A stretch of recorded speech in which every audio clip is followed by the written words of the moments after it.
നീർക്കെട്ട് കുറയാനായിട്ട് ചാൻസ് വളരെ കൂടുതലാണ്. ഭയങ്കര എഫക്റ്റീവാണ്. നിങ്ങൾക്ക് 100% വിശ്വസിച്ച് ചെയ്യാവുന്നതാണ്.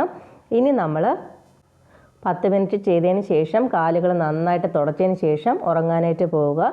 ഇത് നമ്മൾ 2 ദിവസം ചെയ്യുമ്പോൾ തന്നെ നല്ല റിസൾട്ട് കിട്ടും. ഇനി നമ്മൾ വെറുതെ ഇരിക്കുന്ന സമയത്ത് വെള്ളം ചൂടാക്കാനൊന്നും സമയമില്ല എങ്കിൽ നമുക്ക് വെറുതെ ഇരിക്കുന്ന സമയത്ത് ചെയ്യാൻ പറ്റിയ 2-3 വ്യായാമങ്ങളും കൂടി പറയാം.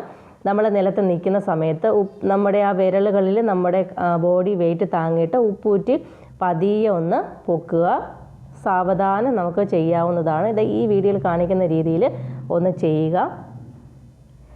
നമ്മൾ ഫസ്റ്റ് ടൈം ചെയ്യുന്ന സമയത്ത് ഒരുപാട് പ്രാവശ്യം ചെയ്യാനായിട്ട് ശ്രമിക്കരുത്. നമ്മുടെ കാല് ഉപ്പൂറ്റി വേദനയും ഈ വേദനയും കൂടി ആകുമ്പോൾ മസിലുകൾ വലിയുമ്പോൾ കുറച്ചുകൂടി വേദന കൂടും.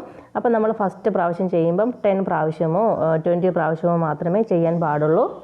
ഇനി നമ്മൾ രാവിലെ ബെഡിൽ നിന്ന് എഴുന്നേറ്റ ഉടനെ തന്നെ നമ്മളൊരു